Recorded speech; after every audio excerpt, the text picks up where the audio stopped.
Oliveira, bom dia. Tudo bem, saudações, bom dia a todos. Mais uma vez uma noite sem dupla Grenal, com grandes jogos para a gente acompanhar na TV, né?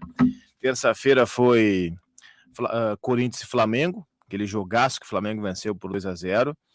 Grande atuação do Flamengo e nem tão boa do Corinthians, mas um grande jogo. E ontem um jogo fantástico de recuperação do Palmeiras, um primeiro tempo alucinante do Atlético Mineiro, isso é Libertadores. O Atlético mandando bola no poste, pressionando o Palmeiras, em numa estocada, gol do Palmeiras, anulado. E aliás, bem anulado, havia impedimento na origem da jogada. E aí o Atlético continuou seu jogo de pressão, pum, gol do Atlético. E aí começa o segundo tempo, e no primeiro lance do segundo tempo, cruzamento, gol contra, 2-0 Atlético. E é evidente que o Mineirão em festa, né? 2-0, é o primeiro jogo da volta do Cuca no Mineirão, né? Ele reestreou no Galo no Beira-Rio e agora no Mineirão, indo para cima e 2-0 e festa e só dava Atlético. Só que do outro lado, cara, tem um time que assim, tem uma frieza extraordinária e tem uma força mental muito grande. E eu acho que esse é um ponto que a gente debate muito pouco no futebol. E cada vez mais eu vejo times que têm como ponto diferencial essa força mental. O Palmeiras é um exemplo. O Palmeiras é de uma frieza, o Palmeiras é de uma estratégia. Não é questão de ter jogadores melhores ou piores, mas é uma questão de seguir o plano, de seguir o método, de ter confiança naquilo, de ter a frieza no momento em que todo mundo está quente e você se mantém frio. O Palmeiras é isso, e isso faz com que o Palmeiras seja mortal. Palmeiras desconta na bola no poste do Gustavo Scarpa, e aí o futebol, não, mesmo o cara que fez o gol contra faz a favor, o zagueiro Murilo. E aí no apagar das luzes, um cruzamento de novo do Scarpa, bola parada do Gustavo Scarpa, fazendo total diferença. O Dudu desvia na segunda trave, e aí chega por dentro o Danilo do Palmeiras para fazer o gol 2-2. Então, o que era uma festa absoluta do Atlético Mineiro, um 2-0 partindo para cima, terminou com 2-2, com sabor de vitória para o Palmeiras, que agora vai para o jogo da volta na sua casa, né? Eu gosto muito do Abel Ferreira, técnico do Palmeiras. Eu acho muito bom treinador. Ele é meio morrinha fora de campo. Ele é uma mala fora do campo, ele é uma mala fora do campo. Mas, como eu não quero o Abel Ferreira para casar com a minha tia, eu quero para ser técnico de futebol, eu acho ele espetacular, cara. Espetacular, um cara inteligente, isso que eu falo da frieza, passa muito por ele, tem aquela imagem clássica dele quando as coisas não funcionam, a câmera, né, foca nele e ele tá com o indicador na cabeça, tipo assim, ó, calma, pensa, raciocina, esse é o diferencial, e ele trabalha muito isso com os jogadores dele, a capacidade mental do time, é enxergar as coisas do jeito que as coisas são e não no calor do momento. Eu acho um baita técnico. Palmeiras está muito bem servido na Casa Mata. Tem um bom time, né? Sim. E um grande técnico. Mas buscou empate. Não pediram a cabeça dele, a torcida indignada. Eu não tenho dúvida que se perdesse ontem por 2-0, como perdia até meados do segundo tempo, teria de novo o pessoal pedindo fora Abel Ferreira e tal. Mas eu acho um técnico muito bom. Eu acho que o diferencial dele é esse. Ele não muda a sua atitude com o calor do momento.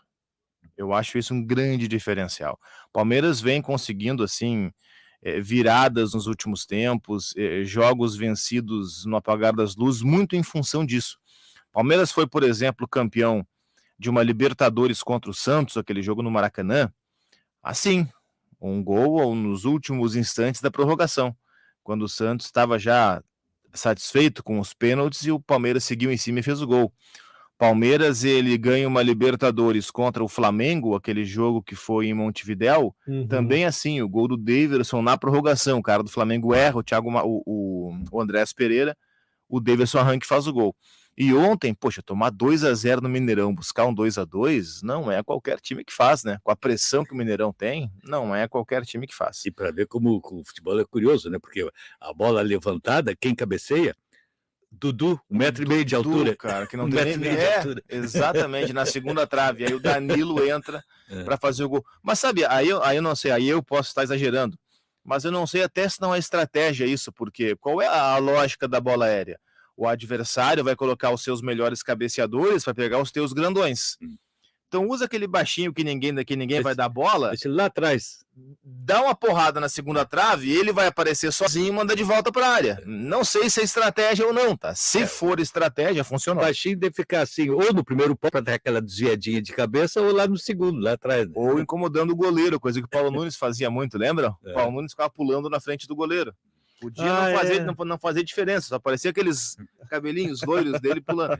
Não fazia diferença. No caso dele fazer o gol de cabeça, acho que ele não deve ter feito meia dúzia de gols de cabeça na vida. Mas fez muito gol de rebote dentro da pequena área. Fez muito gol de rebote dentro da área e, como ele mesmo dizia, muitos gols o Jardel fazia porque ele ficava incomodando o goleiro. Ele ficava pulando na frente do goleiro não saía, e aí vinha de trás o Rivarola, o Jardel, o Adilson e faziam os gols de cabeça. Isso também é estratégia, né? Tudo isso é estratégia de bola parada. Bom, e hoje tem o Inter. Por falar em bola parada, hoje tem altitude, né? São 2.500 metros aproximadamente em Arequipa, no Peru. Estava acompanhando nas redes sociais o Jason Lisboa, nosso repórter, já está por lá, tá? Fez um deslocamento Lima-Arequipa, assim como o Inter. O Jason já está por lá.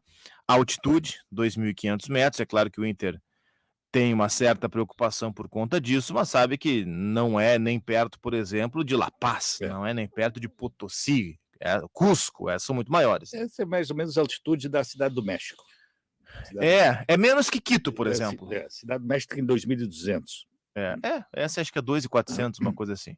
É menos que Quito, é um pouco menos que Quito, é bem menos que La Paz, bem menos que Potosí, bem menos que Cusco. Eu diria que, claro, eu aqui no nível do mar é fácil dizer, né? Mas eu imagino que não vai interferir tanto assim. Se pesar o efeito prático, bola, qualidade, o Inter tem condições de ganhar mesmo em Arequipa, né?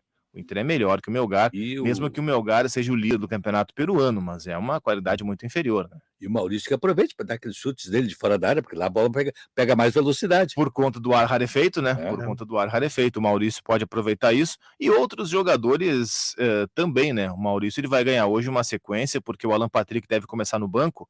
O Alan Patrick tá voltando, né? Então o que o Mano Menezes vai fazer? É o que todo mundo tá imaginando. Ele vai manter o Maurício. Primeiro, por conta do Alan Patrick estar voltando de lesão, não ter condição para 90 minutos. E segundo, porque o Maurício foi muito bem contra o Atlético Mineiro, né? É justo que ele continue no time, né? Fez 2 gols, jogou bem, fez um golaço aqui no Beira-Rio e tal. É justo que ele continue. Atenção pro horário, né? 7h15, mais cedo. 7h15 7h15 o jogo, 7h15 o jogo. Não precisa ficar preocupado com Voz do Brasil, tá? Voz do Brasil a gente joga para depois. Enfim, é uma possibilidade jurídica disso acontecer, então a Voz do Brasil vai para depois, o jogo inteiro no AM e no FM. Não é jogo de Sport TV, não é jogo de ESPN, é só Comebol TV ou rádio.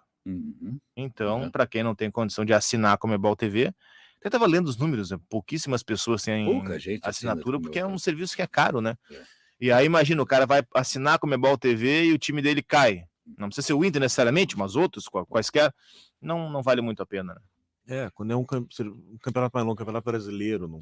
A não ser que tu assine assim, na primeira rodada da fase de grupos, aí vale a pena. Pelo menos tu tem 6 jogos. No mínimo 6 jogos garantidos. Ou os outros para secar, ou torcer, enfim, como quiser. E esse jogo é mais cedo lá, então deve ser 6h30 ou 5h30? Se não me engano, são 2 horas, então seria 5h15. 2 horas nós devemos ter de Arequipa, então são 2 horas 5h15. 5h15 da tarde. 5h15. Nesse momento lá, então, não são nem 8 horas da manhã lá.